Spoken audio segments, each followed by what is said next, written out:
Thank you for having me. I really appreciate it. I have been wanting to get inside the heads of other comic creators based on their first time writing comics. I just got a literary agent back in November, and I'm writing my first graphic novel. And there's some jitters and some nervousness around that. And I know what I'm going through as a first timer, but I'm just curious to know what others are going through. So thank you, Danny and Regine, for being on. Stephanie Williams is going to be coming on later, or coming on a little bit later. So you guys can introduce yourselves. I used to, well, a small tidbit, I went to college with Danny, and we went to John Jay College, and we were in a musical together called Uwu Rock. And my mom still has the big foam poster in her kitchen, by the way. Really? It's been destroyed over the years, but she still has that. And it's still as embarrassing as it was then. Man, and we lost contact for a little bit, but then we started following each other, but I didn't know it was her until I saw a picture, and I was like, wait a minute. I was like, Danny? And she was like, you know. We were literally talking at that point. Like, we were mutuals who communicated on a regular basis. I think we even DM'd each other at that point. Right. Just totally over our heads. Yeah. And I was like, yeah. Straight up. Yes. Absolutely. Actually, it was just when did realization set in? Yeah, it was just interesting how we reconnected. So I'm not gonna talk anymore. No, but when did you guys realize that? We literally were following each other for like a year. Like, it was a long ass time. We should have realized. But I saw a picture. I saw a picture of her, and I was like, wait a minute. I was like, yo. I was like, and then I sent her a DM. I was like, Danny. I was like, this is Valerie from John Jay. And then you said it, and then the dumb thing is I didn't have a picture of myself as my icon, but you definitely did. But because it was small, it never occurred to me to like blow it up, because I just don't do that. And then, but like, I looked and I was like, I mean, that's definitely Val. I've just been looking at your picture and I just didn't notice, because I'm an observant person. Yeah. Can you tell us? Did I mention my first experience was editing someone else's comic? Yeah, so I'm real observant and real good with the details. So what was your first book that you actually like wrote and like published, and how do you feel about it? And how did the experience, like one word to describe the experience, if you could? So the first comic that I ever wrote and saw its way to print was Queen of Bad Dreams over at Vault Comics, with Jordi Perez on art, Dervla Kelly on colors, and Kim McLean on letters, with some other guest appearances on letters, and I guess one word would probably just be like surreal. It's still kind of the thing where, like, when someone mentions they've read it or that they know it, I still kind of don't believe it. It's only been like, I think it came out in trade last year. I'm really bad with time, guys. So this is, everything is 1 year. Everything is yesterday and everything is 10 years ago. But I think, I think it came out in trade last year. So things have been kind of like wild and weird in that kind of way. And before that in comics, really, I think I had pitched one comic idea before that, and I'd done some editing for books like The Wilds, but like I hadn't, even that was still within the year of like Queen getting picked up. Before that, I was pretty much a prose only person, and even then I think my first short story was published earlier in the year that Queen of Bad Dreams was picked up. So Fantastic. And like Regine is like the queen of New York. Like everybody knows Regine. She's at every comic book festival always. Women in Comics Con is still one of my favorite days of the year. And Regine's been doing this for a very long time. So tell the folks about yourself. Everybody really, if you're into comics, you really should know who Regine is. I appreciate you, Val, so much. Every day feels like a new day. So I'm just like rolling with the punches of the industry. But yeah, I've been around for a bit. I've been publishing comic books for about 14 years now. And under my company, starting underneath my company, Lock It Down Productions. And yeah, I'm also the coordinating founder of Women in Comics Collective International. Wink for short. You don't have to say that long ass name. That's for everybody. Wink. Wink for short. But I started publishing in general. When I really think about it, I had actually forgotten about this. I published my high school literary magazine. I was writing a lot of prose at the time because I was trying to get money for college. Mm-hmm. So I was writing a ton of stories. Like my senior year of high school was every week I was popping out a story because I'm like, we need some money to pay for this tuition. And I won a couple, so that was cool. And then the next time I think I was published, and this was all like, again, prose and poetry, was when I did this writing camp fellowship with the National Book Foundation.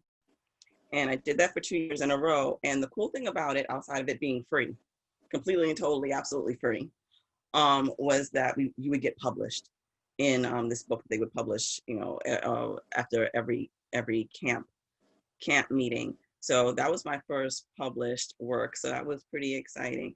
And I guess it was about maybe about 6 years later or so, where I decided, comic books is something that I love. It's always been a love of mine. I've always been a collector since I was about 9 years old. And I've always had stories and stuff inside of me. So that's when I decided, I said, let me do this, let me really try. So I started out editing. I was a managing editor for this small press comic book company. And then I started doing like submission reviews for them. And I taught myself how to write comics. And I taught myself how to edit and so forth. And it was an arduous process. And the company was not paying me. Wow. That's another story for another day. I was there for a year, but I made sure that I learned the craft and that I met folks and so forth. And from there, after I left and I started Lock It Down Productions, I just said, if I'm not going to invest in this process, I mean, why am I doing this? So I decided to invest in myself. And so I published my first comic back in 2009. After a couple of bumpy starts, I had one of my first books like totally written and drawn, and the book came out trash.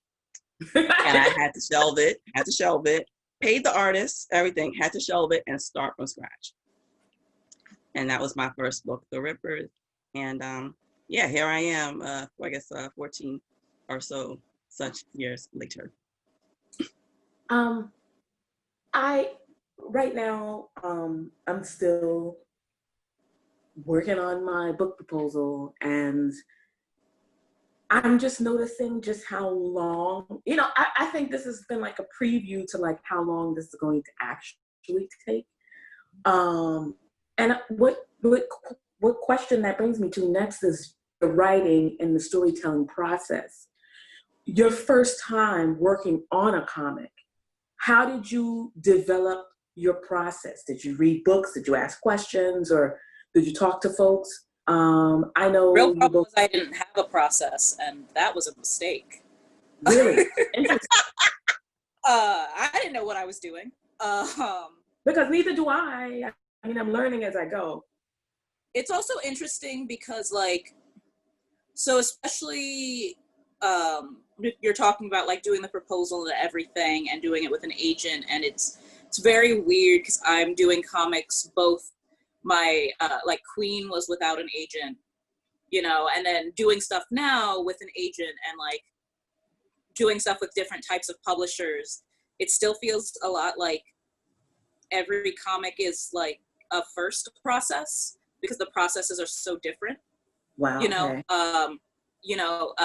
Working with, an agent and, like, say, big, what you would call like traditional publishing houses as opposed to, comics industry tends to be a much longer process, which can both be nerve-wracking, but also really good because like they allow you a lot more time to work on things, which can be really different, and also different than like, so when I started Queen, basically what happened was that Queen was kind of a short story idea I had somewhere, like for prose. It wasn't intended to be like a comic, but I had a friend who introduced me to people who were basically like, oh, look, I know artists who are looking to work on some creator-owned stuff. And that's kind of, and then I was like, well, I don't have a pitch now, but like, literally, I was like, that day, I just like went through like my story ideas notebooks and was like, here are 3 of them. Tell me which one you like. And like Queen of Bad Dreams was which is like, for those who haven't read it, it's kind of like a Paprika Inception meets Blade Runner sort of thing. That was kind of the idea that like appealed. So I just kind of was like, guess I have to write a pitch now. And like I kind of knew how to write a pitch off of being fortunate enough to be friends with hey Steph. Yeah, I was gonna wait until you finished to introduce her. No, I knew that was just gonna be alarming. I had to just be weird. But so it was kind of like, okay, I kind of knew how pitches worked from, knowing Vida Ayala and Matthew Rosenberg and kind of basically listening in whenever as their career was kind of, popping off. And Queen literally happened because like me, and then like I wrote the first issue, not really knowing what I was doing, but I just kind of decided that was how I was like, I don't have a resume, so I need to have proof. So like I wrote that first script, and it's really funny because the way that I got Queen of Bad Dreams was very much the way that I would literally tell everybody not to do. It was very much, I knew Adrian Wassel, the editor at Vault, from the Good Fight Project. He had introduced me to that team with the charity anthology, and that's how I ended up working as editor on that. And so we had already talked about, editorial and my perspective on like telling marginalized stories. And so while I was working on the pitch for Queen of Bad Dreams, I think I was like tweeting and just, talking about every so often, oh, hey, like tweeting about things like, oh, I worked on, a pitch tonight, or, I got a couple pages down. And I had noticed that he had like liked a couple of the tweets. And don't do this, guys, ever, because like, as a piece of advice, unless you're really in a situation where not just you're sure, but like somebody who knows the editor as well is like, yeah, this is what is happening. Like I turned to Vita and I was like, yo, I should just email him, right? Because they didn't have like open submissions. But like, we both kind of talked and had the sense that like, this was not, like an inappropriate time to do that. And so I emailed him, was like, hey, I can't find submissions on yours, but I saw you peeping on my tweets. Can I send you a pitch? And he was like, yeah, that's why I like those tweets. And then I sent it and he was super into it. And that's kind of how that came together. And I did a lot of learning through that because I was an entirely prose person. At that point, I'd only just started writing short stories. Like I was always like a novel, long form sort of person too. And I am terrible at poetry. So that meant economy of words, in case you hadn't noticed, is not my thing. So there was a lot of learning during that where I was like, I figured out a clear and nice format to a script that people can read. And beyond that, like, yeah, I know you're going to chop half of what I've written on this page because I've written too much, but like, I didn't know what I was doing.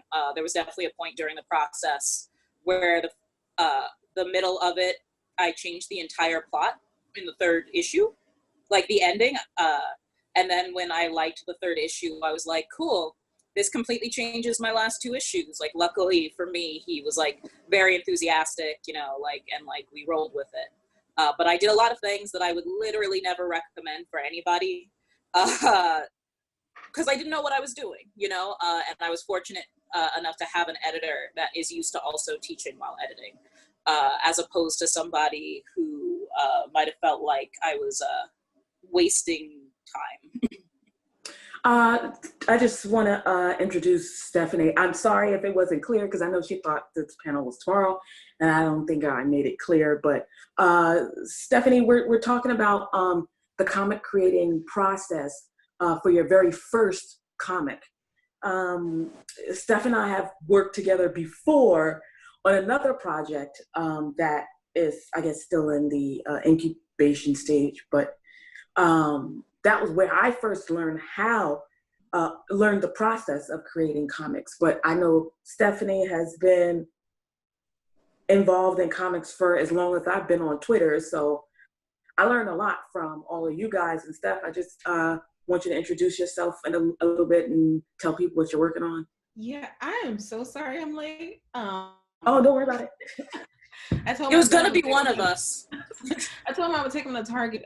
So anyway, that's so sorry. But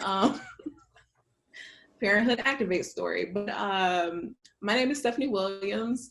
I am a prolific tweeter. If you have not followed me yet on there, I freelance right now for Sci-Fi Fangirls and a few other places, but that's mainly where I am. I'm always talking about comics or just what I'm watching or, you know, just what I feel like, what makes me happy basically is what I'm sharing. And it's just been lucky enough that folks have, as far as comics are concerned, I finally decided to go off by myself in creating comics after talking to somebody who is on this panel, Miss Regine. Everybody know Regine. Everybody, there's no excuse for you not to know Regine Sawyer at this point. She's such a dope person, but I was actually sitting outside of Walmart. We were talking, and because I was like, I didn't want to go in there, but like I had stuff that I had to get. So it was a very lengthy conversation that I was very thankful for, because one, I didn't have to go in Walmart right away. And then two, I went in there with a great mood because, you know, my problem was when I don't know how to start stuff, I procrastinate a lot. That's why y'all get so many tweets, because I am procrastinating, like trying to figure things out. So, and talking to Regine, I'm just kind of like, hey, I have an idea. So Panelists Activate is the first webcomic that I actually put out. And I just didn't know, like, how do I reach out to an artist? You know, how do we discuss the money situation? What do I do about scripts and all of these other things? Now, I'd already had experience with scripting with you, Valerie, for Make with Braxton, but I just like, okay, but how do I script the webcomic? Is it different? So anyway, it got out of my own way, and Parenthood Activate came about because I was always sharing stories anyway on Twitter about just being a mom, stuff that my child will do, and just kind of sharing it in a humorous way. So when I thought about it, I was like, hey, you can just do that, but do it in webcomic form and see if you can find an artist who would be nice enough to share their talents with you. Because I don't know, like as a writer, I'm just so thankful for artists because they bring the vision to life, and all I can do is provide the words. But everything that they do is just still takes me aback now, now that I'm almost a year into doing this webcomic thing on my own. So after speaking to her, I reached out to Sarah Macklin. She was actually going to do some artwork for Misty Knight's Unformed Afro. So we all know what happened with that. And if you don't know what happened, don't worry about it. So I reached out to her, and she was like all for it and excited to do it. And it was kind of history with that. And for But What If Though is another comic series that I have, which is kind of like my version of if someone gave me money and said, hey, do you want to do your own version of Robot Chicken? I'm like, yeah, I absolutely do. So that was another me sliding into an artist who I admired their DM, and that was Erin O'Neill Jones. And I was actually at a baby shower when I did that. So everything that you all have gotten is because I've just worked up the nerve at whatever time of day it is to go forth and do it. And But What If Though took off in a way that I would have never expected. And from that, we got Living Heroes, which is my mashup of some of my favorite Marvel characters and Living Single. And from there, Kickstarter happened, and I didn't know what I was doing as far as the Kickstarter was concerned. Like, I reached out to folks who, like Ed Williams, for instance, like help on that, but it's just very different doing stuff yourself. It's just a totally different feel, and got a surprise in my life because that was funded in almost 24 hours, and wow. I am still processing that, and it's been almost what are we in? Like, how many years have gone by since March? 20. Okay, so whatever year we're in, like, I'm still processing that. So that is pretty much kind of like my getting into making comics. Is really took me talking to a good friend who believed that I can do it even when I felt like I couldn't do it, and just doing it. Maybe I'm making it sound easier than it is, but it's been essentially that. And I actually had more time to dedicate to it because I lost my job in October. So when that happened, I was like, well, pedal to the metal. Let's just see what you can do as far as with this writing thing, and let's see what happens. The degree is still sitting in the envelope they sent it in anyway. So I'll do something else. Thank you for that. Regine, you've been doing this for 14 years now, and I'm curious to know, like, what the trajectory of your process in creating stories and creating comics has been from when you first started to now. Maybe it hasn't changed at all. Maybe it's changed a lot. I'm just curious to hear your thoughts. A lot of it is the same. I just want to make good books. You know, period. That's all I've ever wanted to do. And as a person that, like, when I started, right, it was like, I keep saying 14 years ago, and I look at my face like, where? You know, because it goes like that. But when I started, I didn't have the resources that we have now. You know, I definitely didn't. There weren't organizations like Wink, you know, there weren't, like, you know, people weren't necessarily readily available to touch or were really interested in any type of mentoring and so forth. So I did a lot of stuff, like, by myself. So yeah, like, I started with this company that was, you know, independent. And yeah, like, I was editing scripts. I was editing handwritten scripts in one subject notebooks and transcribing them. And that's how I learned how to write comic books to a certain extent. And then I just did a bunch. You're lucky you weren't editing Vita's handwritten scripts. You edited Vita's handwritten scripts? I was like, you're lucky that you didn't have to do that. I'm just imagining editing The Wild if it was Vita's handwriting. No, it wouldn't have been fun. It wouldn't have been fun. Once I had one subject notebooks. One subject notebooks, and the last script was a 2-subject notebook, and it was this dude who was just liked to talk, so it was nothing but a bunch of stuff, and so it was monotonous. So yes, I'm glad you didn't have to do that, Danny. I mean, also, Vita has terrible handwriting. If anyone's ever seen it, Vita looks at their own notes and doesn't know what they've written. So I'm imagining. I know they don't. But imagine that. But that's, look at their notes for things and are just like, I wrote a lot here. It must be meaningful. But I can't decipher. But yeah, that's essentially what I was going through. But it also helped me figure out like the format and putting things together and such. And I still use some of those aspects of format, not just specifically from his scripts, but I did a lot of research on what scripts look like, you know, because then back in the day when they had scripts out, the purpose of having the scripts online was that for artist portfolios. That was a thought process, like, oh, here's something to draw from, not necessarily thinking about, oh, this can help a writer learn how to write. So So yeah, I did a lot of that. I just did a lot of research and a lot of practicing and just a lot of teaching myself. And I find that I'm sort of almost still in that position, um, just because you want to evolve, you want to adapt without taking away from your own creative processes.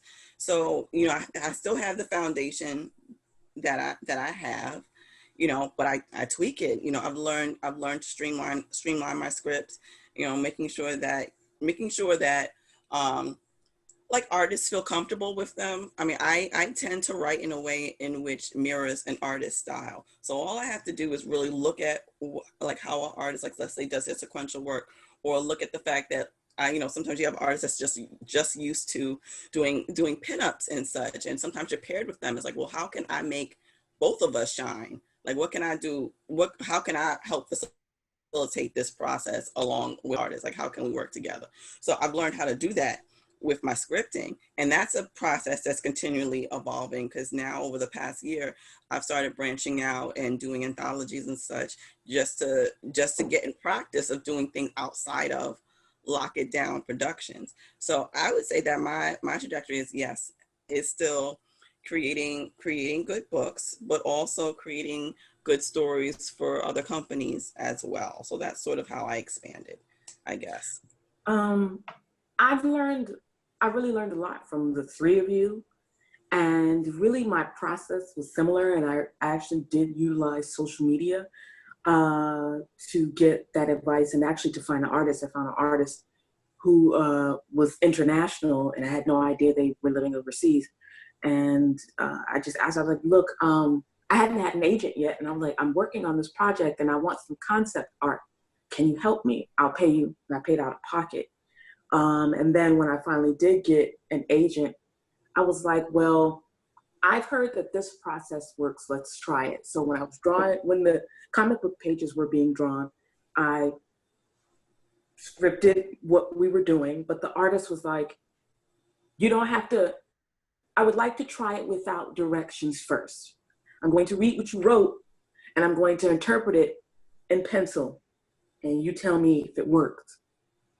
And I sent her the script, and she sent the art back to me, the penciling. And she had a really good, she had captured the vision of what I was looking for, which is why I don't want another artist. And I know my agent keeps asking me, but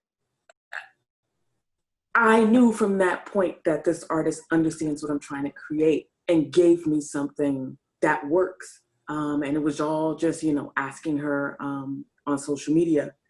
We have 15 minutes left, so gonna answer some questions if you don't mind. Yeah. First question is, do any of you have any advice to avoid scope creep? Oh, What's that? I don't know what that is either. So scope creep, if they're using the term the way that I normally do, it's something that I give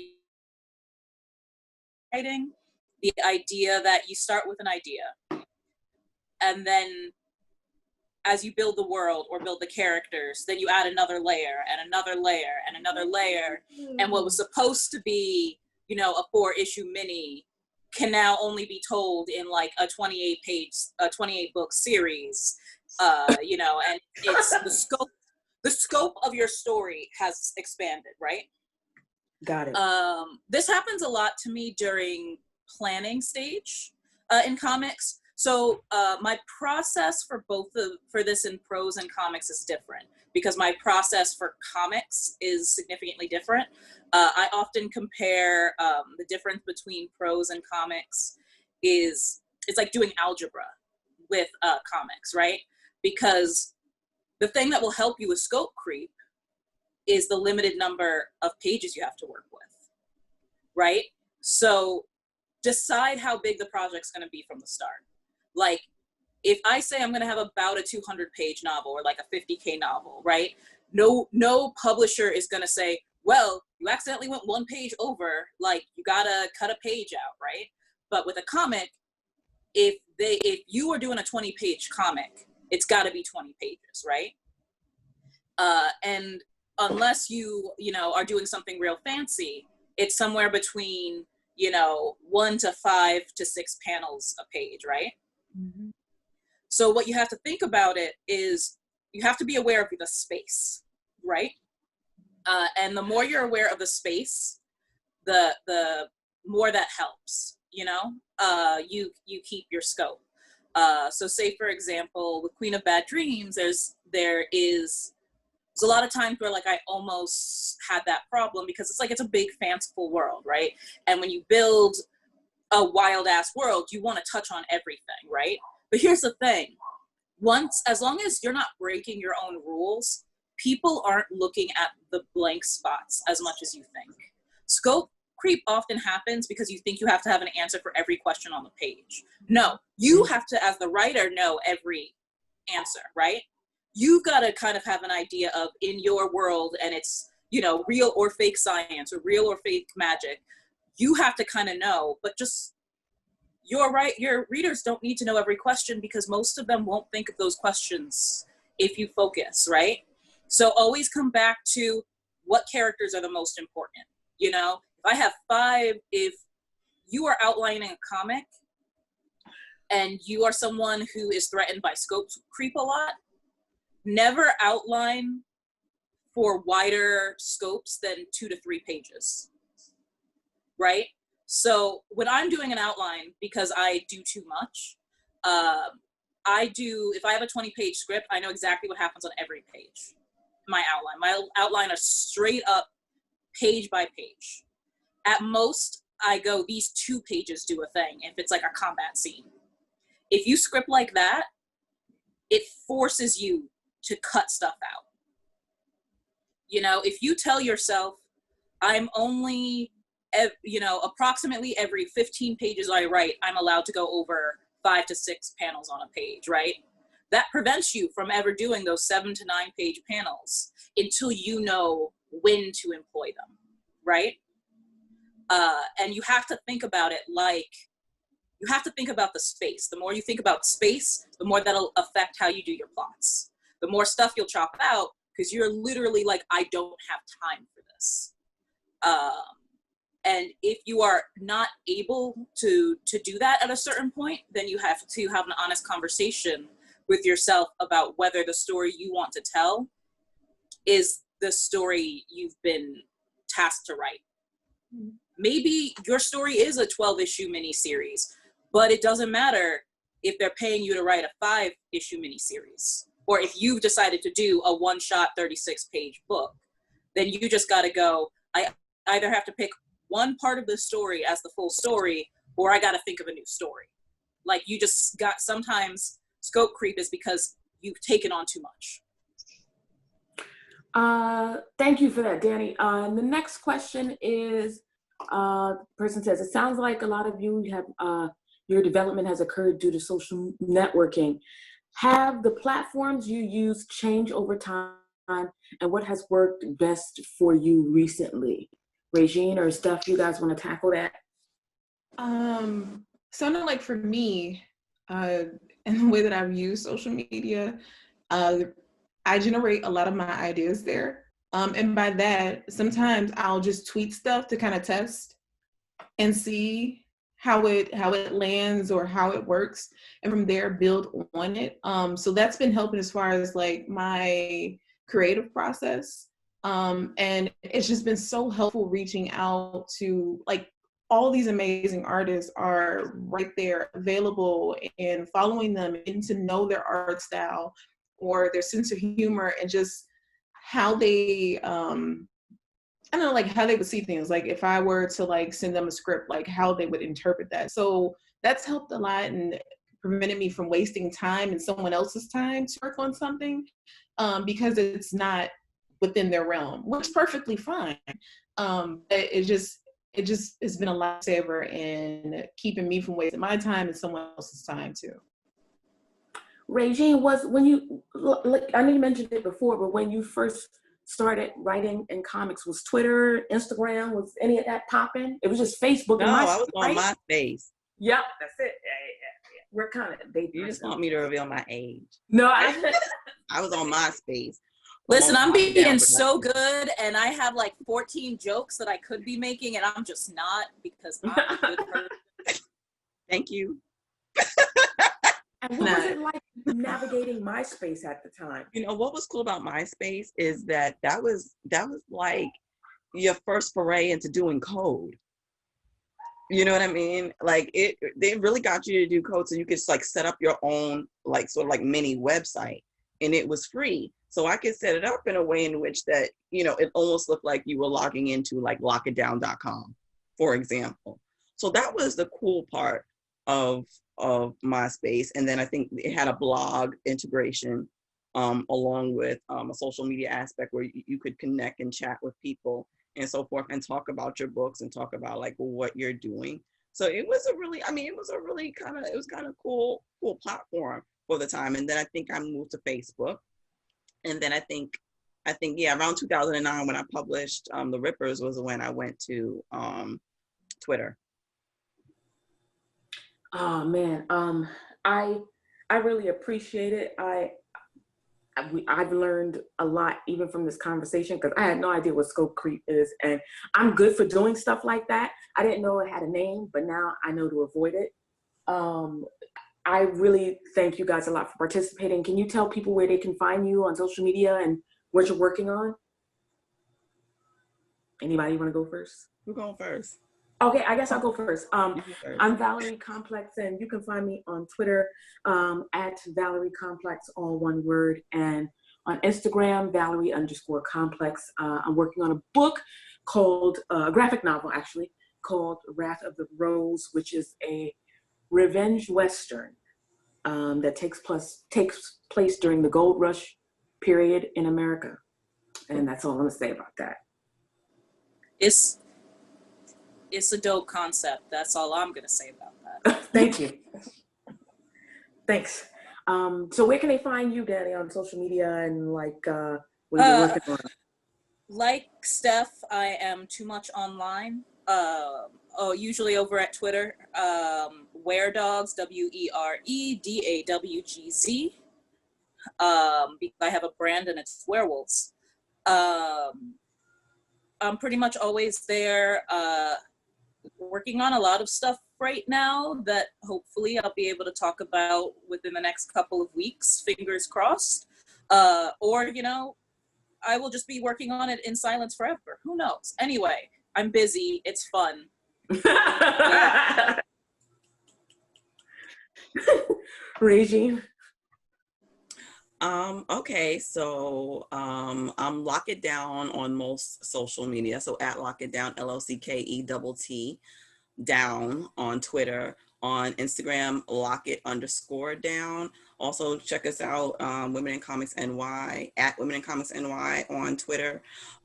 We're also, we're doing programming throughout LadiesCon weekend. So definitely check out those other panels. Steph is doing a panel tomorrow at, I believe, 3 o'clock, Romance and Comics. Also, we're doing an event called Drink, Draw, and Poll. It's a live drawing event with music, and you get to draw live moving pole dancers who also will be doing static modeling. So that's definitely going to be fun. It's at 6:30 EST. And yeah, so just go to our website, www.womenincomicscollective.org to RSVP. Awesome. All right, and because I was late, last one signing off. So sorry.